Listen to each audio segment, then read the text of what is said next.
A few days ago, when my vacation started, I was browsing through a certain website. Let's just call it Fatboy. And I found this game called Locomotive. Pixel art, detective story, small file size. It ticked every box in my head. So I downloaded it. And I have to say, as far as I've played, I'm really loving it. I couldn't record a voiceover live. I was not at home at that time, so recording around people, it's kind of awkward. So this is more of like a recap style voiceover of everything that's happened up to the point I've played. So sit back and enjoy. So it starts the way a lot of classic detective stories do. A rich, important woman, Lady Unterwald, is about to announce the heir to her fortune. And boom, she is murdered. The way it happens, kinda cartoonish, but I like it. In its entirety, two.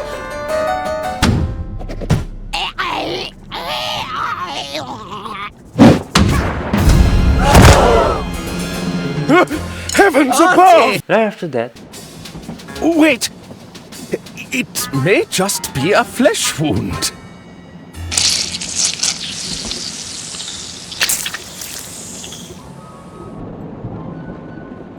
this scene perfectly sets the tone for what kind of story this game is telling. It's a goofy one, but an enjoyable one. After that, there's a smooth transition. You're suddenly sitting in a room getting interrogated by two detectives. This is where the game really started to win me over, The little piece of conversation between the detectives and Arthur, it really made me feel like I'm watching something instead of playing a game.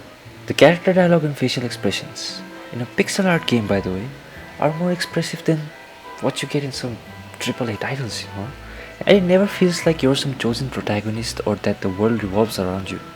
Instead, it feels like you're a part of the world.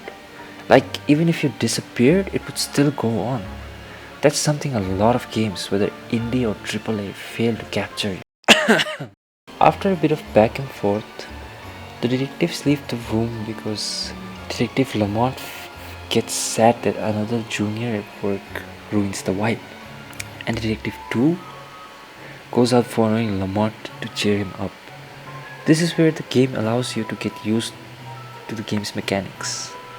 It's a classic point and click interface, but there are nice touches, like the suit and tie icon for your inventory, which I really liked. Makes it look like you're holding stuff in your pockets. Once you're done exploring, the detectives return and the interrogation begins, kicking off the full mystery.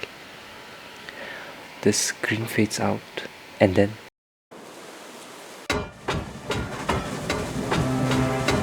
It all started on the Royce Express. The night was still young. I felt like the world was my oyster. from here you're sent back to the moment before the murder, recounting what happened.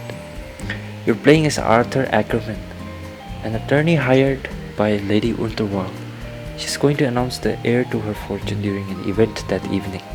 You begin exploring the train, walking through the various components. In just the first bogie, you meet a French woman on the phone, a lady complaining about food, and a waiter desperately trying to fix it. Each interaction is short, but full of character. After the exploration and the other stuff, you finally enter your room and someone's already there. It's Herman Merman! Acclaimed novelist, detective extraordinaire. a flamboyant crime novelist slash rookie detective. Over the top, dramatic, but weirdly charming. Turns out he's working for Lady Unterwald and came to drop off a suit for you. Before leaving, he tells you Lady Unterwald wants to see you. Here, you could either go right to Lady Unterwald or you could go left to the kitchen. Now in most games, if something's not meant for the story to progress, the rest of the environment is just there. Here, if you visit the kitchen, look what happens. Qua! What are you doing in here? Not another health inspector, we hope. I'm not sure I can handle another inspection. No, I'm an attorney. Oh, zut. That's even worse. So much worse. I'm just looking for Lady Unterwald. La madame is the other way. Va-t'en, avocat. Okay, I'm going.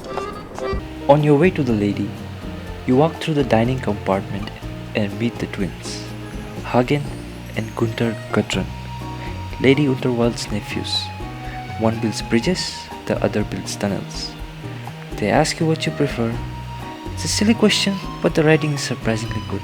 Auntie Unterwald put us in charge of the railway infrastructure. Tunnels and bridges, to be precise. Although one of those is clearly more important than the other. Indeed. Which do you prefer, Arthur? I'm sorry? What's more important?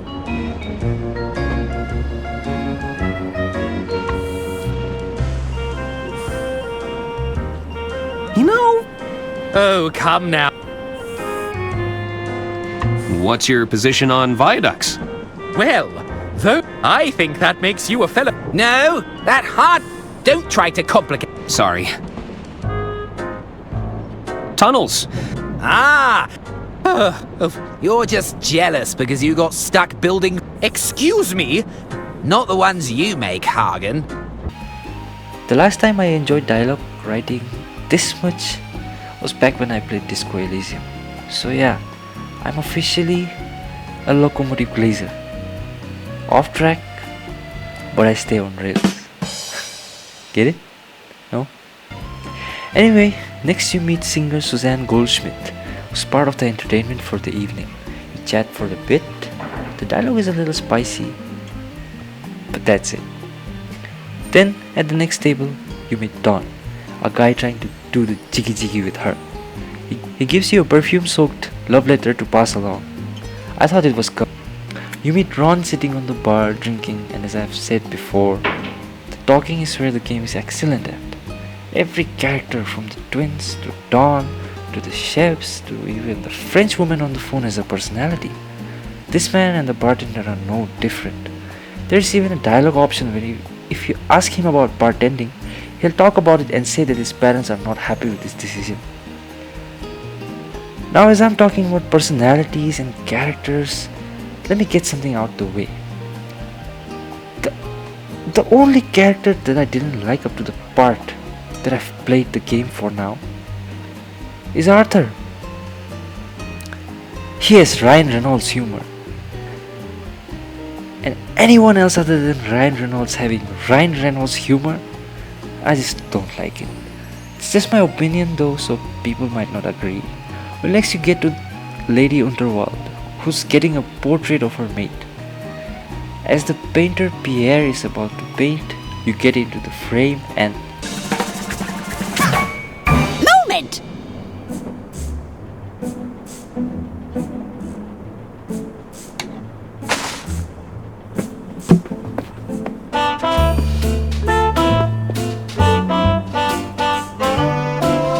he draws you as well.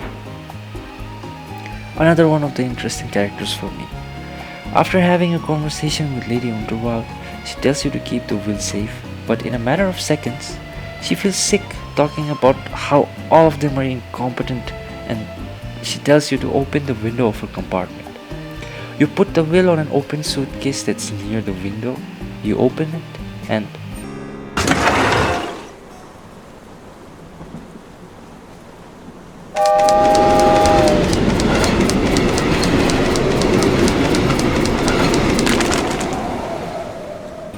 with no time to spare, you go with her to the part of the train where the event is about to start. There, you see that the will is stuck on the window of the compartment. After her whole speech and the whole scene from the beginning, she dies. That's where I'm ending this video at. I'll definitely be continuing this game. It caught me off guard in the best way possible. Funny, charming, clever. If you like story heavy, character driven and a little offbeat game that doesn't take itself seriously, you'll love this game. Drop a like if you're into this kind of content, or just stick around for the next part.